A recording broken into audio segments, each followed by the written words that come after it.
你有冇發現呢？一套劇睇到最緊張嘅關頭嘅時候，突然間完咗呢，你會心思思成日掛住，好想快啲知道個結局呢？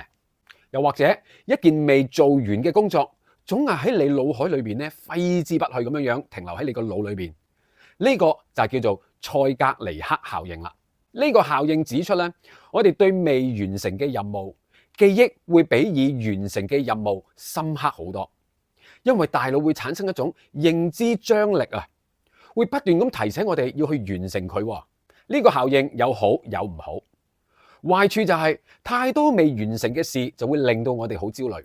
好處就係我哋可以利用佢嚟克服拖延症。